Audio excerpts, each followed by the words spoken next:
no solamente me gusta la música, yo en realidad me describo como un emprendedor creativo y todo lo que he hecho en mi vida ha tenido de alguna manera que ver con la creatividad. Yo empecé trabajando en MTV como programador, hacía toda la programación de videos musicales para la señal que se veía en México, Centroamérica, Colombia, algunos países, porque teníamos varias señales, junto con Ana Luisa, mi pareja esposa. Tenemos un canal de YouTube donde es únicamente educación musical para artistas independientes. El jugador número uno en la industria de la música hoy en día es YouTube. Ellos dicen que no son eso, porque no quieren pagar los derechos que tienen que pagar por el uso de la música. Laboratorio de Emociones presenta Contenido Extra. De contenido extra, la verdad es que otro capítulo más de este podcast en donde hablamos con las personalidades de la música, con los amantes de la música, con los que hacen la música, con los que están en el otro lado de la música, con los melómanos. Y hoy tengo un personaje al cual conocí en la música hace mucho tiempo, respeto muchísimo y que me da muchísimo gusto tener acá el día de hoy. Es Julio Muñiz. Mi querido Julio, ¿hace cuánto que nos conocemos, caray? Hola Jessy, primero pues muchísimas gracias, hombre, muchas gracias por abrirme un espacio, por invitarnos a platicar. Pues mira, deben ser ¿qué será? Unos 30 años. Soy malísimo con las fechas, pero ¿sabes cómo lo puede saber la gente que nos está viendo? ¿Cuándo salió ¿Dónde jugarán las niñas? Hay un par de años antes, por ahí más o menos, entonces esa es la época. Sí, porque nos tocó justo ahí nos conocimos. Así es.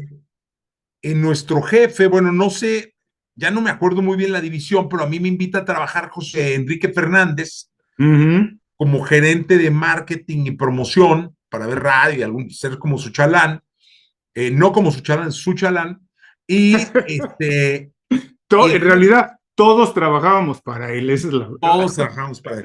Pero terminábamos trabajando para un personajazo que era Arturo López Gavito. Claro, por supuesto. Sí, que sí, hacía muy divertidas las reuniones, y que la verdad te la pasabas muy bien. Fue una muy buena época. Duré muy poco yo ahí en la parte de la disquera. Duré creo que 6 meses, 8 meses, no me acuerdo cuánto, pero ahí te conocí. Sí, fue una buena época, la verdad. Era un buen ¿Tú qué equipo, era un hacías ahí? equipo divertido. Yo en ese momento era director de marketing internacional, o lo que conoce como Level Manager Internacional. Ok. Yo llevaba toda la parte de el catálogo de artistas internacionales que tenía Universal Music y la parte de rock. Mi trabajo era hacer las campañas de marketing, diseñarlas, ejecutarlas. Fue una muy buena época porque Universal tuvo muchos éxitos, entonces me tocó trabajar discos muy exitosos como aquel de No Doubt, ¿te acuerdas? Donde venía Don't Speak, se llamaba la canción que promovíamos. Exactamente. Ese es un disco que a mí me tocó trabajar, ejecutar, hacer su plan de marketing y todo. Fue una buena época, Counting Crows, Bush. Nos tocó una buena época. Tenía la compañía un buen catálogo de artistas internacionales y también fue la primera vez que Universal firmó algunos artistas locales, que eran los primeros que firmó fue Moenia y Molotov. Claro. Entonces, Ana Luisa Patiño, que trabajaba ahí con nosotros, que hoy es mi esposa, Sí. que conocí ahí, ella llevaba la parte de pop y entonces ella era la encargada de la parte de Moenia y a mí me tocó Molotov, la parte de rock. Entonces fue una muy buena época, le pegamos a los dos. Sí, y sabes que de hecho esta canción de No Doubt fue mi único número uno en radio, pero porque la rola era número uno en radio, no era tanto porque yo fuera un gran promotor, que era un intento No, sí, promotor, pero había, la rola en sí era una rola número uno. de hecho, fue la primera canción que Universal Music tuvo como número uno en radio, en la historia de Sí, no, México. es un super rolón. Oye, y entonces, yo me acuerdo que teníamos a Piro y los Inhumanos, ¿se llamaba? Claro, Piro y los Zumpinos. Bueno, Piro ya había hecho su carrera como solista y en ese momento tenía una banda que se llamaba Los Humanos. Mm. Los Humanos llegó a Universal porque ellos estaban firmados con un sello independiente que se llamaba Opción Sónica, de Edmundo Navas. Yo había trabajado en ese sello antes de trabajar en Universal y en radio. Y Universal hizo un sello, un contrato de distribución, entonces teníamos a Piro, teníamos a La Barranca, que era el primer disco de La Barranca, y teníamos a Julio Revueltas, que eran tres artistas de Opción Sónica que distribuía Universal Music. Entonces, por eso los teníamos. El Claro, legendario José Manuel Aguilera. claro, sí, que después fue a tocar con Caifanes. Con Caifanes, sí, claro. Por alguna razón en nuestro camino se cruzó Pico. También, claro, porque Pico, que es un buen amigo, yo lo conocí trabajando en Universal, era el diseñador, él hacía todos los anuncios de prensa y nos ayudaba mucho a las campañas, porque Pico, más que ser diseñador, desde entonces, pues era un gran creativo. Y ahora, pues, tiene una compañía padrísima donde hace trabajos increíbles, no solo de diseño, de creatividad, de publicidad. Entonces, desde entonces, que Pico venía de trabajar en Círculo Mix-Up, la revista de Mix-Up de la tienda, hacía todo el trabajo de diseño y ahí lo conocí yo. Él nos hacía los anuncios para los discos. Y las portadas, ¿no? Hay muchas portadas. La portada de, por ejemplo, la portada de Molotov, de dónde jugarán las niñas, es de Pico. Él hizo toda esa portada. Oye, todo el ¿y de quién fue la idea de tener 4 portadas? Porque me acuerdo que era un disco que podías tú claro. adecuar para que viniera la colegiala con la faldita y la bolsita, pero tenías la oportunidad de tener como 4 portadas más. Fíjate que yo soy muy malo para las fechas y cosas así. No tengo la idea exacta, no puedo decirte quién fue, pero sí creo que fue una idea en conjunto de varias personas, incluidos Pico, que participó mucho en eso. Y yo creo que también esa idea fue mucho del grupo, Jesse. Yo creo que Molotov fue mucho de que ellos, tú sabes, en realidad es una banda distinta, porque los 4 son creativos. No es como otras bandas donde 1 o 2 escriben, componen y cantan. Los 4 participan de todo desde entonces. Entonces creo que tuvieron mucho que ver ellos con esa idea de que cada quien aportara algo y que cada quien tuviera un poco un diseño de portada. Y también, déjame decirte que en ese equipo, bueno, tú eras la primera vez que trabajabas en disquera y muchos de nosotros era la primera vez que trabajábamos en disquera, veníamos de otras áreas de la música. Entonces sí había alguna manera en ese equipo, ideas diferentes que no se habían juntado y como que sí mucha gente inyectaba ideas distintas y un poco nos anticipamos también a que ese disco podría estar vetado, que esa portada podría no gustar en algunas tiendas y queríamos tener la opción de poder cambiarla antes de que el disco tuviera algún problema. Entonces, te digo, fue como una colección de ideas de que mucha gente aportó y acabó siendo eso, una idea de un disco con 4 portadas. Como también hubo, esa la platiqué el otro día que me hicieron declamar, porque tuvimos un concierto de Molotov aquí en la compañía y me subió Tito a declamar porque se acordó. No sé si te acuerdes que Gabito me Sí, hizo, me oía declamar en Pulsar, ¿tú estabas en Radioactivo o no? sí, claro. Estaban en Radioactivo, entonces me oían declamar, se burlaban de mí, luego me metía Martín y declamaba yo ahí como medio en sátira, y me llevaron él y Miki y grabamos los poemas de Molotov. Así es, me acuerdo que de hecho, no me acuerdo si hicimos 1000, una edición 5,000. limitada vea, que los primeros que salían venían con el disco que eran la poesía declamadas, las letras de Molotov.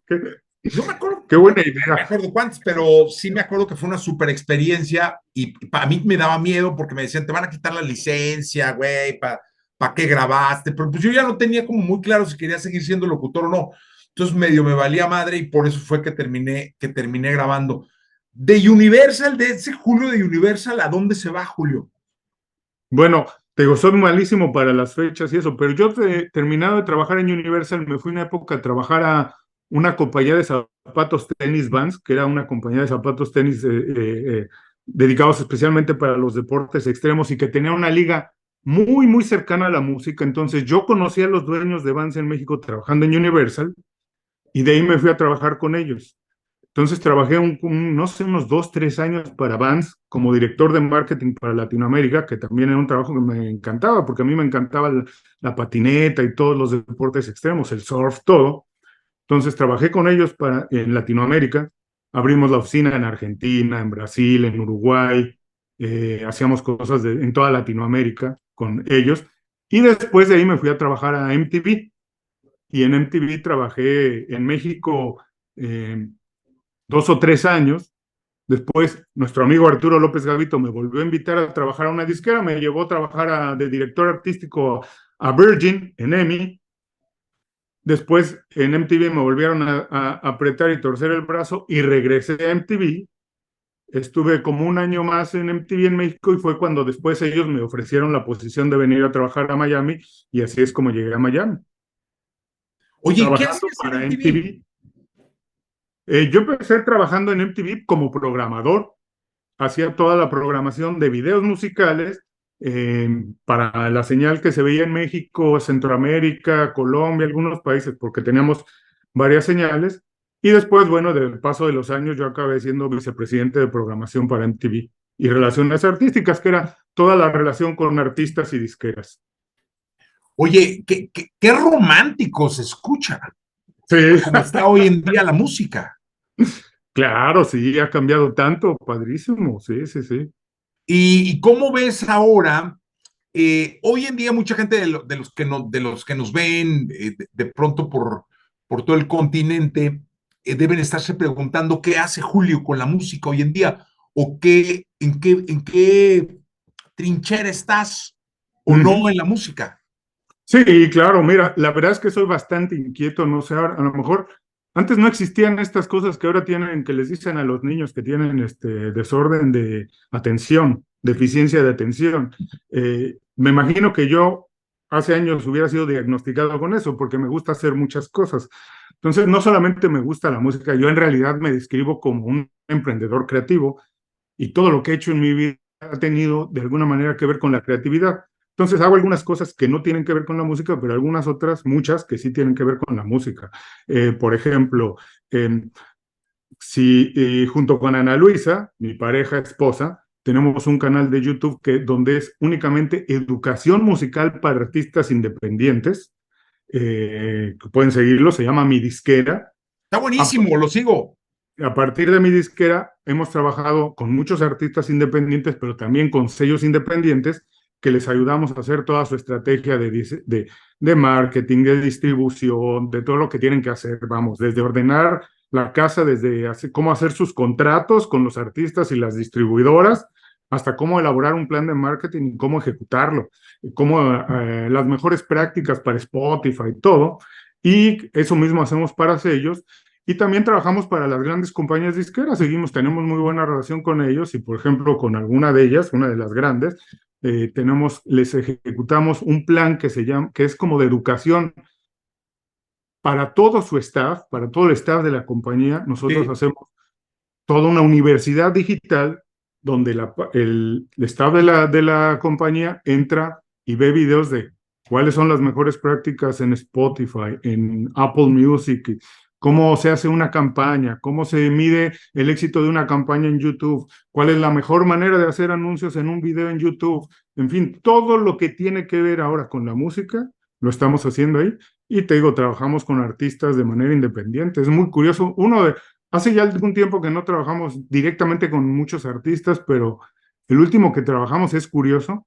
Es un artista ucraniano Wow. que vive en Rusia y que hace reggaetón. Entonces, y él es un monstruo, pueden buscarlo en las redes sociales, se llama Arctic y es más o menos como el pitbull de esa parte del mundo, de ese tamaño, que llena arenas, estadios, pero quería hacer reggaetón, así que buscó una agencia que tuviera cercanía con el mundo latino, que entendiera esa parte y nosotros le ayudamos a hacer desde todo, desde conectarlo con productores, compositores, estrategia de marketing, ayudarle a crear los videos, todo. Entonces hacemos un poco de todo eso en la música y además otras cosas. Hacemos eh, cursos para artistas independientes que entran a la página y descargan un curso de cómo manejar su Spotify, todo. Todo lo que tiene que ver con educación musical, lo seguimos haciendo. Oye, que me parece algo muy necesario por la sobrepoblación que hay hoy en día de artistas independientes, de géneros. Claro, A mí me toca hablar, hace un rato estaba hablando con un chico que estaba en París y que no sé qué, y yo le decía, oye, pero ¿con quién editas? ¿Con qué? No, no tenía idea, bueno, no tenía ni registrado su nombre. claro. Y me decía, es que yo quiero hacerlo todo orgánico. Y le decía, oye, güey, pero hasta lo orgánico, pues debe llevar un orden y una planeación y un fin Claro. y una estructura. Le digo, pues una pinche planta necesita sol, necesita agua, necesita abono, cabrón. No nomás es, órale, güey. Si la dejas, pues, se marchita y se muere, cabrón, ¿no?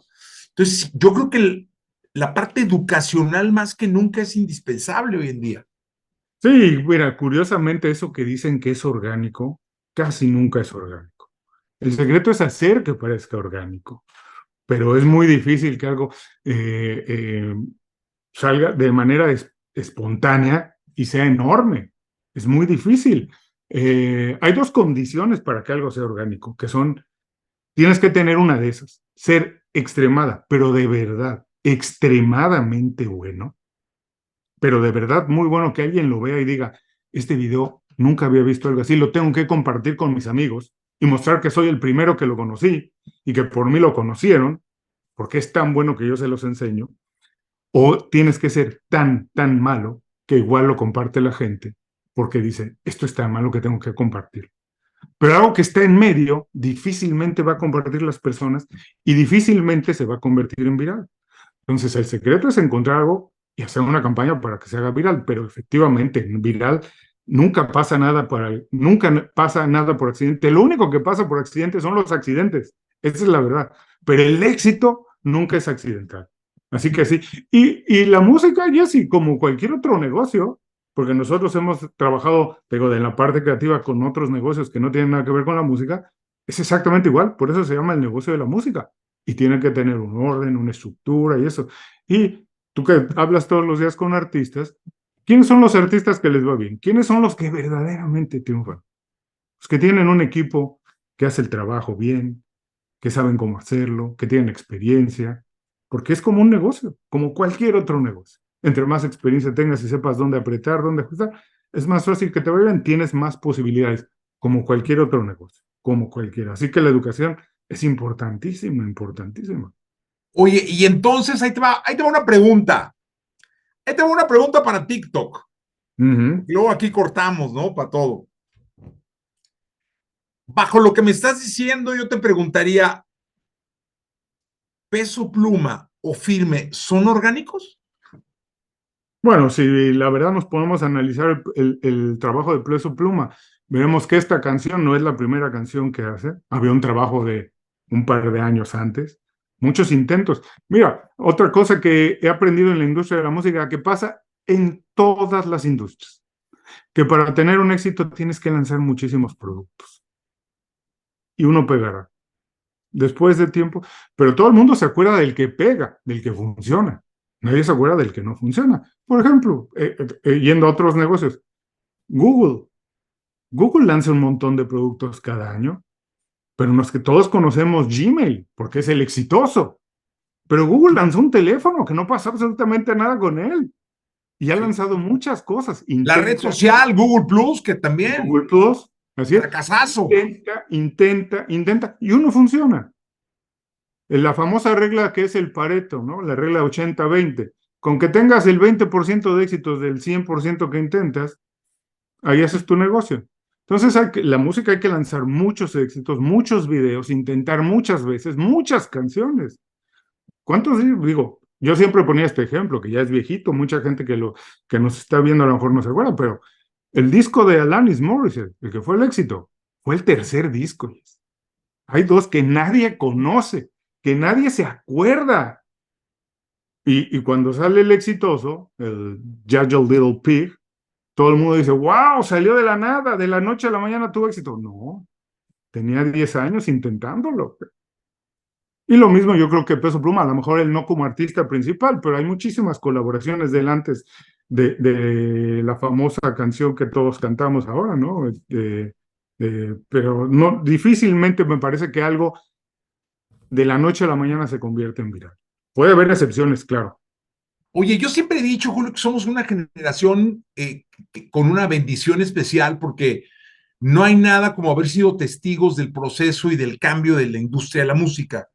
Increíble. Y somos testigos fieles, es decir, aparte desde un lugar pues, importante, porque tú fuiste estando en MTV, en Virgin, en todo esto, viendo cómo iba el vinil pasando y cómo llegaba el DAT, cómo llegaba el CD y la piratería, cómo Claro. también se iba transformando, cómo apareció Napster y todo el mundo le tenía miedo a los torrents estos donde descargaban los Claro. piratas, y luego llega iTunes con sus 99 centavos de dólar, que el dólar estaba a 10, entonces comprabas tú, y no sé, ahí empezó el proceso y aparece lo que hoy tenemos como industria, que es algo muy distinto a lo que pasaba cuando tú y yo empezábamos, ¿no? Pero el haber sido testigos creo que nos pone en una posición privilegiada. Totalmente, no, es divertidísimo. Además, sí, yo también estoy de acuerdo contigo que somos esa generación privilegiada porque además tuvimos la oportunidad de adaptarnos. No todo el mundo lo ha podido hacer, pero sí nos hemos podido adaptar a vivir de otra manera, porque hay muchas cosas que se hacen de otra manera, incluso cómo consumimos música, por supuesto, pero sí tenemos esa oportunidad de todavía, no nacimos con la computadora y el teléfono celular, pero sí nos hemos podido adaptar. Mira, yo también pongo este ejemplo, ¿no? Por ejemplo, yo decía a mis papás, cuando empezó a hacerse muy popular, cosas tan sencillas como que ya no había cajero en el centro comercial en el estacionamiento y tenías que ir a pagar. A mis papás les costaba trabajo enfrentarse a esa máquina, decir, y si no me da cambio, y si no tengo el billete, y a la gente se le conflictuaba algo que es muy sencillo hoy en día, pero así era. Entonces, lo mismo le pasó a algunas personas que no se adaptaron a trabajar en la computadora, a escuchar música de otra manera, ¿no? Digo, tú estás haciendo ahora podcast, como antes era, quien lo hubiera pensado, ¿no? Entonces, quien sí se ha podido adaptar, pues bueno, hemos podido disfrutar un poco de todo en todas las generaciones. Tampoco podemos decir yo no puedo decir que antes era mejor, porque las personas vamos cambiando. Algo que me pasaba muy chistoso, a lo mejor te pasa a ti también. Cuando yo empecé a trabajar en MTV, fue exactamente el cambio que pasó en MTV Latinoamérica, donde empezamos a tocar mucho más pop. Si te acuerdas, antes MTV Latinoamérica era mucho más rockero, pero ahí vino la época de Britney Spears, de el rock versus el pop, ¿no? Britney Spears, los Backstreet Boys versus Limp Bizkit y todo esto. Y se abrió el canal, logramos abrirlo, fue una batalla interna, bla, bla, pero logramos abrirlo y funcionó. Pero muchas personas a mí me lo decían en tono de reclamo. MTV ya no es el mismo de antes. Y se enojaban porque sentían una propiedad del canal, como era rockero y esto, ¿no? Pero yo decía, pues qué bueno que ya no es el mismo. Pero, ¿qué crees? MTV sí era el mismo. MTV siempre tenía que ser un adolescente de 15 años. El que ya no era el mismo era la gente. Porque yo, a mi edad, hoy que tengo casi 55 años, no tengo el mismo tiempo de consumir las cosas que consumía cuando tenía 15, ni me interesan, ni son el mismo interés. Antes yo podía tirarme una hora a ver videos en YouTube, ir descubriendo artistas. Hoy, a mis 55 años, no desperdicio una hora haciendo eso. Y cada minuto de mi vida la invierto precisamente como quiero pasarlo, ¿cierto? Porque empiezas a saber que falta menos tiempo de vida. Entonces, los medios no deben cambiar, los medios tienen una personalidad, pero nosotros las personas íbamos cambiando y tenemos que adaptarnos a eso. Quien no se adaptaba me decía, MTV ya no es el mismo. No, MTV es el mismo, pero tú tienes otros intereses, deberías tener otros intereses, busca otras cosas que hacer, busca otros medios. Entonces, sí, comparto contigo, somos muy, muy, muy privilegiados. Porque hoy en día estaba leyendo un libro donde decía que una buena parte de la nueva generación que consume música nunca entró a una tienda de discos. Claro. Es decir, nunca entró, muchos ni siquiera saben qué es una tienda de discos. O sea, no saben cómo era, las islas que había, que podías escuchar, nada, no tienen ni idea de las portadas. Ahora que los vinilos han aparecido o por ejemplo, una buena parte de esta nueva generación no saben que es un álbum. Es que voy a presentar mi arte porque consumen canciones, Julio. Así es. Sí, y yo no puedo decir que es mejor o peor. O sea, esta generación le gusta así. A mí, yo todavía soy un poco romántico y me gusta escuchar discos completos.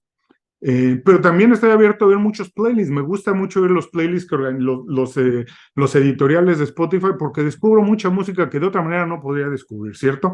Y además me gusta también escuchar lo que la gente joven está viendo, que generalmente son editores de música muy jóvenes quienes organizan esos playlists. me gusta descubrir porque yo también digo en términos de personales que es un poco mantenerte más joven. Cuando hablas con gente más joven que tú, ¿cierto? Cuando sabes cómo se comportan y eso, pues es una manera un poco como la fuente de la eterna juventud, ver qué está Claro, pasando, claro.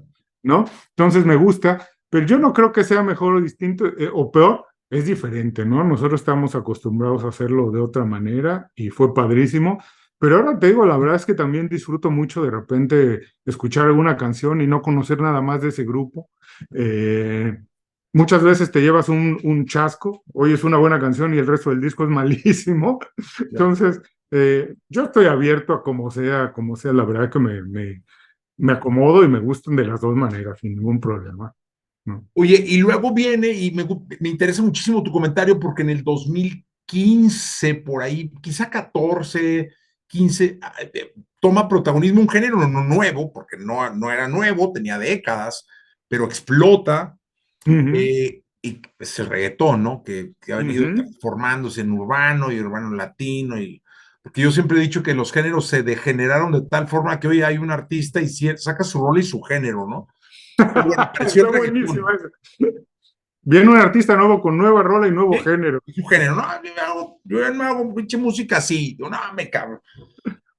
Es muy complicado y hay miles de géneros, pero apareció el reggaetón Ujú, y de pronto todo se reggaetonizó y es impresionante hasta hace poquito que apareció el tumbado, ¿no? Este bélico, ujú. pero ¿cuál es tu opinión? Porque así apareció el rock en su momento. Claro. Y se quedó y así apareció todo, ¿no? El cha-cha-cha en su momento, ¿no? Ujú. Bueno, mira, no es el género que yo escucho necesariamente, pero me parece pues que obedece mucho a cómo se vive hoy en día. Por ejemplo, yo cuando hablo con amigos que pues, nos gusta mucho hablar de música, de lo que está sucediendo, lo que estamos haciendo tú y yo aquí, yo siempre digo que si alguien eh, que nunca ha escuchado música, por decirte algo, el ejercicio chistoso que se utiliza, que si llega un marciano a la Tierra y te dice, ¿qué es lo que se está oyendo ahora? Por favor, dime con tres, cuatro artistas qué es lo que se está oyendo. Pero no es lo que me gusta a mí, pero necesariamente sí creo que la música reggaetón o la música urbana representa el mundo que vivimos. Curiosamente, yo creo que el rock no lo ha hecho y siento que el rock se ha quedado, o la mayoría, no, porque no podemos generalizar, pero vamos, hay artistas que sí han evolucionado mucho, pero creo que en términos generales el rock suena un poquito viejito. Y, por ejemplo, si tú desde cosas como Farruko, Bad Bunny, tú, si los escucharas instrumentalmente, porque las letras son otra cosa, pero si los escuchas instrumentalmente, yo creo que representan mucho el mundo en que vivimos, sinceramente. Yo creo que es el soundtrack de esta época, que es un poco caótico, que tiene mil cosas, que de verdad, que yo creo que representan mucho eso. Y es esta gente joven, yo digo, por ejemplo, Peso Pluma, me parece, pero perfectamente natural la música que hace. Alguien de su edad, debe estar en los veintitantos, muy joven, que creció escuchando regional mexicano, seguramente en casa de sus papás, con sus amigos, pero al mismo tiempo seguramente escuchaba música urbana con sus amigos en la escuela. Y me parece muy natural que a la hora de hacer ellos música, las dos cosas les gusten. Y son el soundtrack de este momento, son el soundtrack de esta generación, porque así suena. Si tú sales a cualquier ciudad del mundo, el sonido que oyes en la calle, cómo ves las ciudades organizadas, lo que se consume, la música urbana me parece que representa perfectamente eso. Ahora ya, de eso a las letras, y eso ya es otra cuestión, ¿no? Ya es muy distinto, pero en términos musicales, artísticos, creo que representa muy bien, que son el soundtrack de esta generación, representa mucho lo que está pasando en el mundo. Un poco caótico a veces, pero moderno, porque la verdad es que hay cosas bastante innovadoras en términos musicales, como mezclan géneros, cosas así, que me parece que es el soundtrack de este momento. No lo había pensado, pero no, incluso en la lírica, o sea, yo creo Totalmente, que como también hablan. cómo hablan, la manera en cómo se expresan, los temas que tocan, cómo los tocan, el calor de lo que dicen, es el mundo, tienes razón, o sea, es lo Es que... el soundtrack de esta generación, de este mundo, de verdad. Y curioso, ¿no? Porque, por ejemplo, muchos años he hablado de la globalización y cosas así, que empezó cuando se abrió México al comercio internacional, después de que estábamos cerrados, ¿verdad? Que podías consumir productos de otras partes del mundo y se habló de la globalización. Después se vieron esos fenómenos que un adolescente, ya fuera en España, en México, en el Reino Unido, en Argentina, su recámara era muy parecida, tenía los mismos productos, los mismos pósters. Hoy en día escuchan lo mismo. A mí me ha tocado viajar por Rumanía, por Ucrania, y ver que están pósters llenos, que está la gente escuchando desde Sebastián Yatra hasta pasando por Bad Bunny y artistas totalmente latinos que están escuchando allá. Porque esa es ahora sí, de verdad hablamos de una globalización en ese sentido. Las ciudades se parecen en términos de lo que se consume y eso, y esa música lo representa perfectamente. Ahora, ya en términos de preferencia, habrá quien le guste y habrá quien no. Pero que representa como es el mundo hoy, yo creo que es la música que más lo representa. Oye, justo iba para allá, tú viajas mucho, porque sigo en Facebook, veo que viajas y viajas. ¿Escuchas la música de los lugares que visitas? O sea, ¿de pronto te gusta o le das más bien como a la parte turística, cultural y como que no le pones tanto kilo a la Sí, sí. música? Digo, a nosotros, a mí y a Ana nos gusta muchísimo viajar y nos gusta como meternos a las ciudades donde vamos. No nos gusta viajar. Nosotros recordamos mucho, a lo mejor tú te acuerdas cuando en Chabelo anunciaban Europa con el PEX y que hacías en 15 días creo que 30 ciudades. No nos gusta eso. Nos gusta llegar, establecernos un poquito, estar varios días ahí y vivir un poco la cultura de cada ciudad, comer lo que se come localmente. Intentamos usar el transporte público generalmente. Hacemos las cosas, digamos, vamos a comer donde va la gente local y también nos gusta conocer otro tipo de lugares, en fin. Pero sí, y es muy común esto, que hoy escuches mucha música parecida en todas partes del mundo. Te subes al Uber y está oyendo generalmente música que puedes oír en casi en cada ciudad del mundo. Hace poquito estuvimos en Serbia y ahí sí nos pareció curioso que sí el tiempo como que se detuvo. En Serbia nos daba desde el Uber, los restaurantes y todo, era mucha música ochentera, pero ochentera, como que se detuvo antes de la guerra de los Balcanes, se cerraron y no pasó más, oías desde Scorpions y toda esa época del hard rock, de esa época de los ochentas, y no oías mucha música local. Pero después en Bosnia-Herzegovina, que es un país mucho más sofisticado, más cosmopolita, muchísima música de tipo reggaetón, mucho, se oye en todas partes, se oye en todas partes.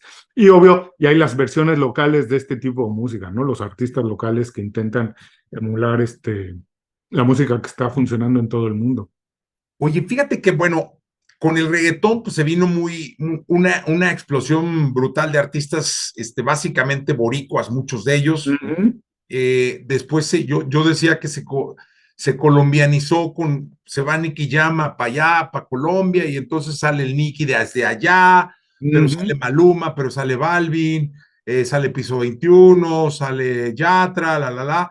Y luego de España, Tangana nos presenta un discazo, el madrileño, Discazo. una obra impresionante.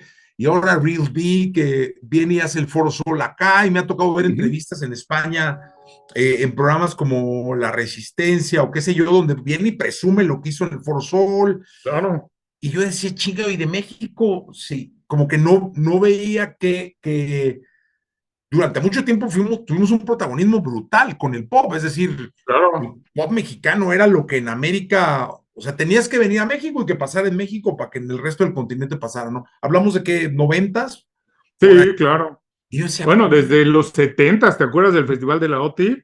claro, ¿cómo no? Lo que pasaba en México era, bueno, eran panregional, pero los artistas tenían que ir a México desde Palito Ortega, todos esos grandes cantantes de esas épocas, tenían que ir a México para que las cosas pasaran en toda la región, claro. Y luego, pues aparece la escena, pues empiezan a escucharse nombres que la verdad yo no conocía, Adriel y Natanael Ujú. Nata y el Junior y luego Peso Pluma que tras, ¿no? Con esta rola con Eslabón Armado, pum, pega un madraz, luego con Frontera con Bad Bunny. y empiezan los mexicanos Ujú. a aparecer desde una posición donde la verdad yo creo que muchos no, digo, la verdad no importa, ¿no? Finalmente con que los artistas mexicanos tengan foco a nivel mundial y empiezan a aparecer estas figuras y ahora te paras en una esquina y los chavos que oyen reggaetón hoy oyen en música, corridos tumbados acá en Wow.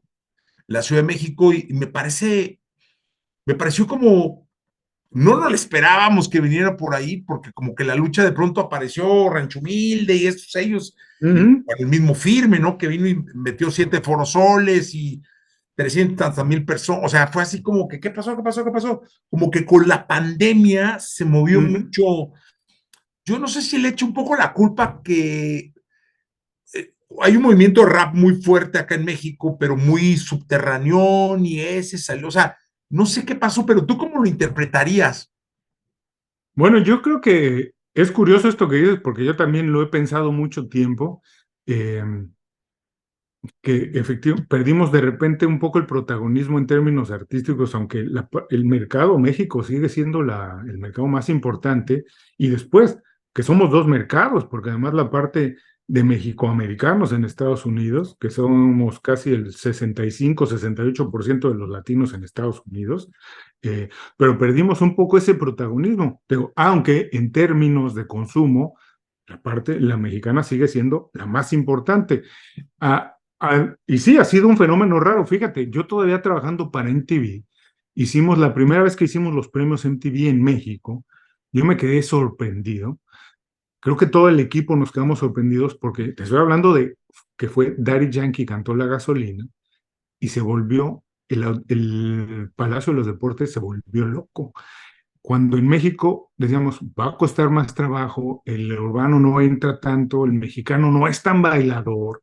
La verdad es que no somos tan bailadores en ese sentido como la gente del Caribe, que todos hacen ritmo y empiezan a bailar inmediatamente. El mexicano no, nos cuesta más trabajo.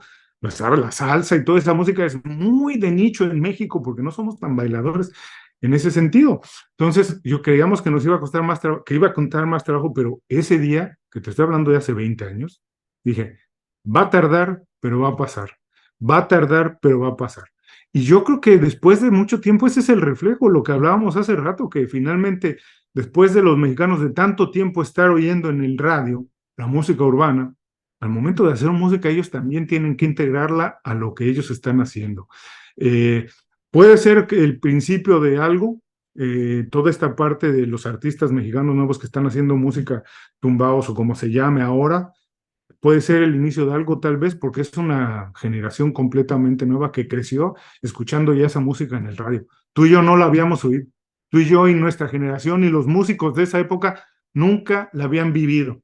Pero ya esta generación de músicos de hoy ya nacieron, crecieron, vivieron, se formaron escuchando música urbana en el radio, en la televisión, en los conciertos. Entonces me parece muy natural que a la hora de integrarla pues utilicen sus raíces mexicanas y lo que han oído toda la vida, su vida de jóvenes en el radio. Entonces, puede ser el nacimiento de algo, me imagino, a lo mejor sería muy bueno. Me encantaría como mexicano que México tomara un poco más el protagonismo en ese sentido, porque somos una parte importantísima del mercado latinoamericano y mundial. Cuando tú y yo trabajamos en Disquera Jesse, poquito antes de eso, México era el quinto mercado a nivel mundial de la venta de discos. El quinto. Estaba Estados Unidos, el Reino Unido, Japón, Brasil y México. Imagínate. Ahora, Spotify es uno de los países donde más música se consume en México, ¿eh? Porque somos súper, súper musicales. En todas las casas se despierta la gente y lo primero que hace es prender el radio. Entonces, Y tú que viviste el auge del video, porque pues, hubo un momento donde MTV era la mandona, o sea, así, punto. En Latinoamérica no había manera que no hicieras un video, eran obras de arte las que se hacían en video para ser tomadas en cuenta por MTV y de ahí del video se iba para todo lo demás, o sea, era como hago un buen video, un gran video, MTV, y luego me permeo a radio y televisión, ¿no? Hoy vemos, y me llama mucho la atención, grandes éxitos, ¿no? Grandes, así que tú dices, son madras, y el video es en el jardín de la casa del vato, Ujú. en la yarda, ¿no? Porque casi todos son de allá. Entonces, están en el jardín. Bueno, hemos visto a Camilo, que ha hecho videos en su casa, Claro. China y la chingada. El video de botella tras botella, dice Nodal que es el video más barato que le ha salido en su vida porque lo hizo en una carne asada. Hoy en día como que el video ya no es el motivo, la causa, no sé, hoy es como una herramienta más. ¿Qué opinión tienes? Fíjate, yo creo que tiene que ver con lo que hablábamos hace unos minutos, que falta un poco de educación en términos de lo que está pasando en la industria, porque para mí el jugador número uno en la industria de la música hoy en día es YouTube.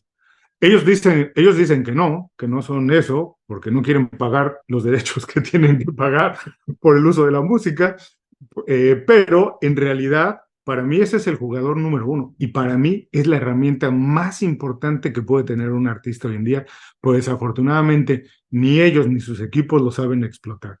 Creen que se trata de hacer cualquier video y subirlo. Y bueno, sí, de alguna manera sí, porque la plataforma es tan poderosa que todo el mundo te busca en YouTube y ve tu video y cualquier video funciona.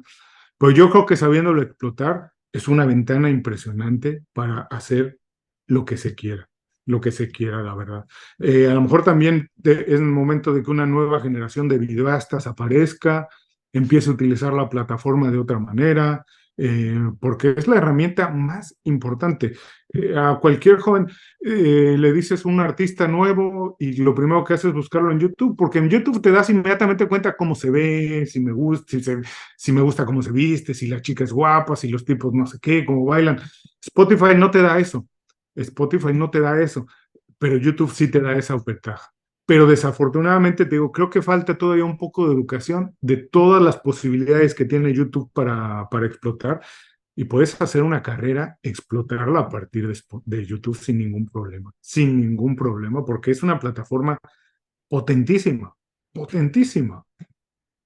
Ahora, ese es otro problema, porque también, y digo, yo me lo he, o sea, a mí me ha pasado, desde mi posición ahora en la radio, que la radio tuvo que darle la mano a las herramientas digitales para poder seguir avanzando, el Ujú. contenido que tenemos al aire tiene que también digitalizarse de alguna forma, cortarse, tasajearse y mandarse a las distintas plataformas con distintos objetivos y filosofías distintas. Cuando haces una entrevista al aire, tienes que saber perfectamente qué pregunta va para TikTok, qué pregunta va para Reels, qué pregunta va para Shorts. Ujú. Ya hay una como cultura muy distinta, ¿no?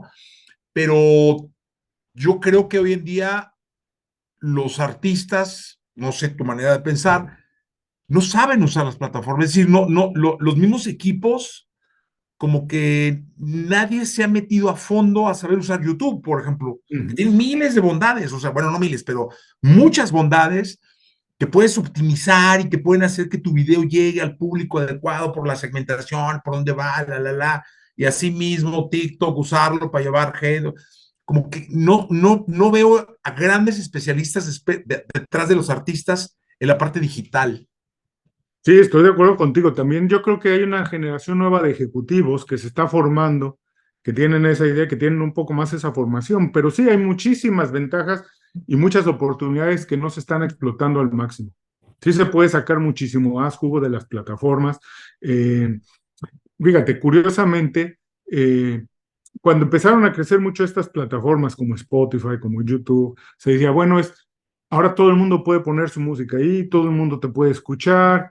Y sí, de alguna manera es cierto que cualquier artista, a través de una distribuidora, en muchos casos y en muchas plataformas, ellos solos pueden subir su música, su video y estar disponibles para todo el mundo. Están ahí, pero nadie los va a escuchar. Porque si te pones a ver lo que pasa en las plataformas, Jesse, es que los artistas más exitosos son los mismos que son exitosos en los medios tradicionales, porque empujan las cosas de la misma manera, nada más. Y no es necesariamente la misma audiencia, pero si es lo que empujan, es lo que la gente va a ver. Pero un artista que es independiente y que tiene un equipo más o menos hábil, sí puede encontrar su nicho, sí puede encontrar su manera de llegar al público que tiene que llegar Y no tiene que tener los millones de views que tiene Peso Pluma o cualquier otro artista en una transnacional, pero puede llegar y tener números interesantes que les pueda dejar vivir de su música, ¿no? Que les pueda dejar, que sea una manera redituable y digna de vivir a partir de su música y no necesariamente tienes que ser el artista más grande nada más para ganar dinero a partir de eso, ¿no? Por supuesto. Pero sí hay muchas herramientas que no se utilizan al máximo, porque además también es un reto enorme, avanzan a una velocidad increíble, impresionante, y desafortunadamente hoy se necesita un equipo para manejarlas. El artista no puede estar en eso, tiene que tener un equipo, pero el equipo está en otras cosas, es un reto, es un reto. Oye, tú que viste y que curaste además horas y horas de video y todo, ¿cuál es el video más bonito que has visto en tu vida? Pues No que fíjate sea a tu que favor, o sea, no que sea el que la canción más te gustó, o sea, el video. sí,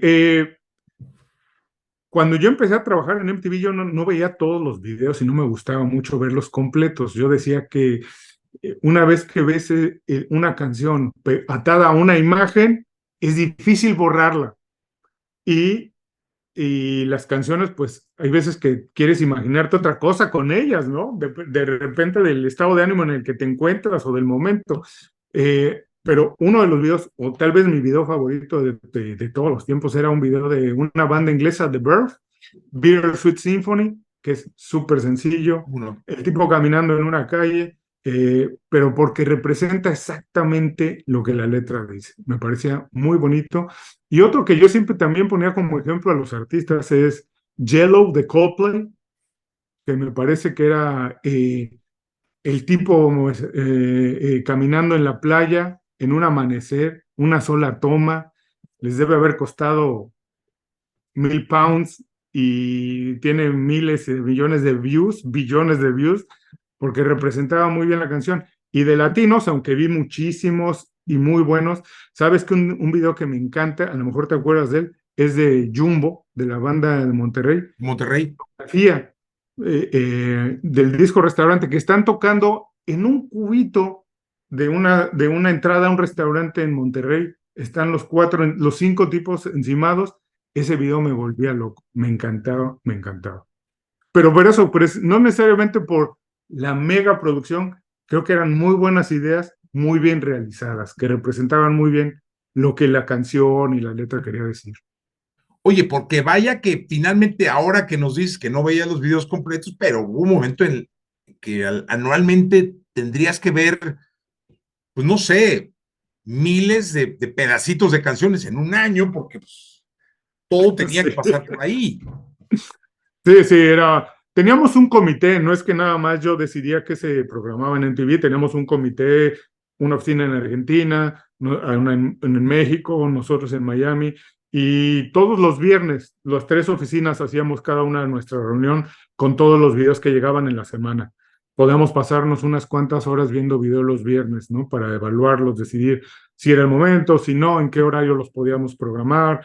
Pero sí, llegaban, como a ustedes les deben llegar canciones, a nosotros nos llegaban videos todo el tiempo y era muy difícil a veces decidir.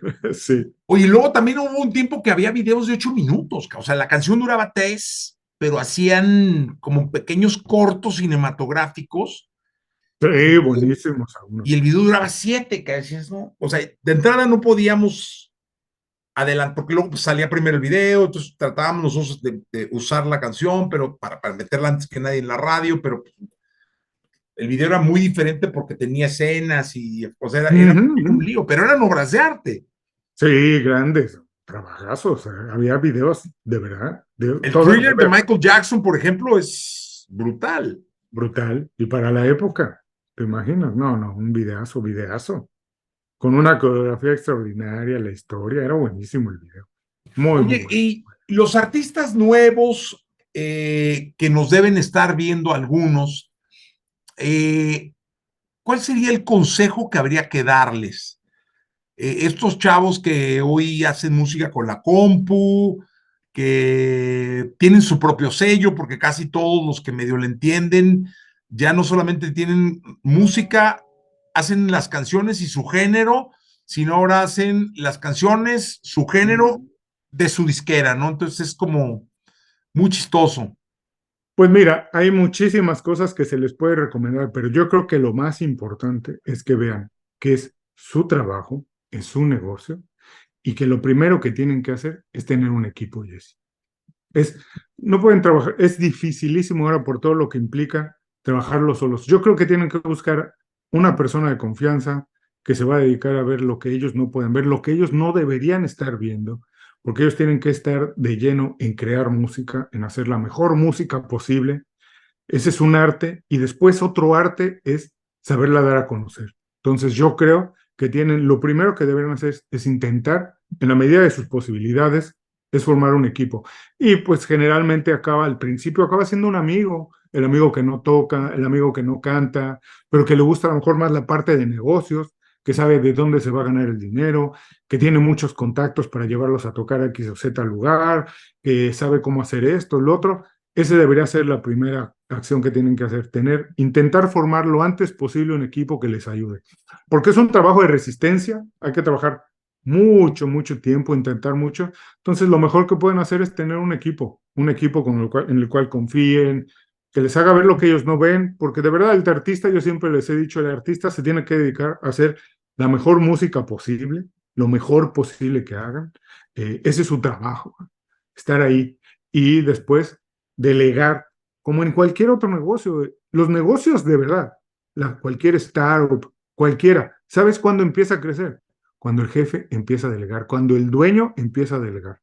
Si tú quieres hacer todo, nunca vas a crecer, porque en vez de ser el 100% jefe, eres el 10% manager, el 10% marketer, el 10%, y acaba siendo 10% en todo. Entonces, al artista tú quieres que sea 100% artista y delegar toda la parte administrativa, de creatividad, de marketing, en alguien que va a ser 100% eso, bro. Y que su trabajo es decir, esta es la mejor canción que he oído en mi vida, en los últimos meses, y mi trabajo es hacer que todo el mundo la conozca.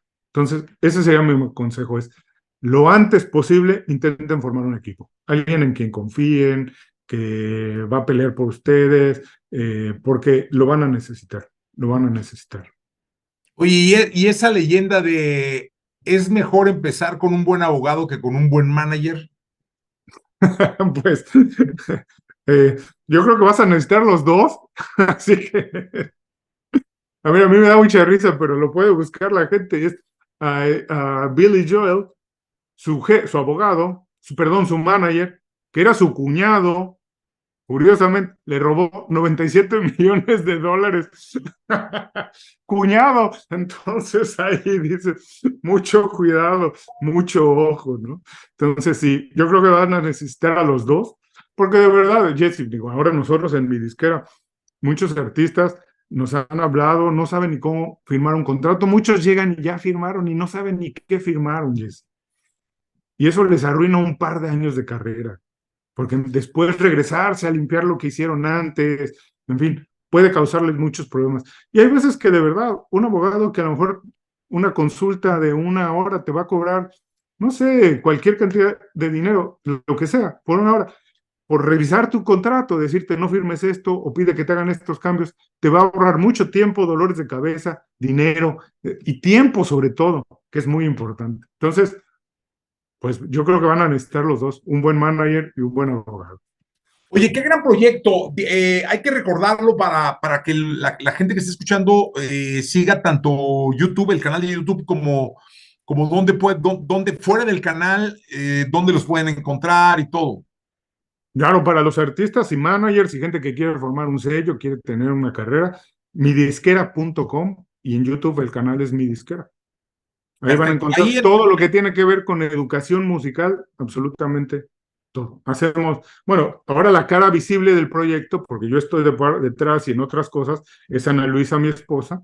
Verán todos los videos con ella. Después hacemos cada 15 días masterclass en vivo de cómo usar Spotify, cómo optimizarlo, de cómo optimizar YouTube, tu canal de YouTube.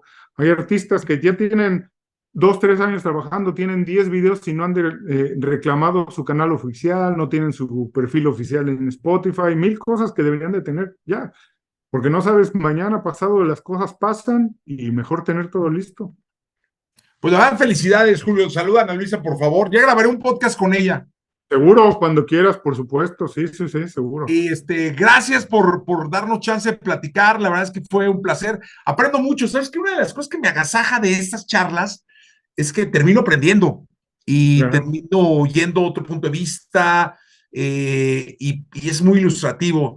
Cuando amas la música desde la trinchera en la que estés, escucharlos a ustedes es maravilloso. Gracias de verdad. No, es un gusto, de verdad, a mí también te agradezco mucho. Y esto que dices, a mí también me pasa, hablar con las personas, aprender. La escuela, cuando vas a la escuela, te enseñan que ir a la escuela es el momento de educación, cuando de verdad deberían de enseñarte que la educación empieza cuando sales de la escuela. Cuando sales, si no te enseñan eso, toda la vida vas a vivir un déficit de educación, de cosas que quieres aprender, porque todo el tiempo estás aprendiendo. Deberían preparar a todo el mundo para decir, esto vienes a hacer contactos, amigos, a tener una disciplina, aprender a tener disciplina, aprender a ver las cosas de varios puntos de vista, pero la educación y aprendizaje empieza cuando empiezas a trabajar, cuando sales de la escuela, ¿no? Ahí es cuando empieza. Totalmente de acuerdo. Abrazo, Julio, gracias. Hasta un gusto, Jesse. Muchas gracias a ti. Felicidades por el éxito del programa y de la estación. Y un abrazo. Espero que la próxima sea tomándonos una cerveza en Ciudad de México o aquí en Miami. Me avisas. Seguro, con mucho gusto. Feliz, gracias. Gracias a todos. Nos vemos en el próximo capítulo. Laboratorio de Emociones presentó Contenido Extra. Contenido Extra.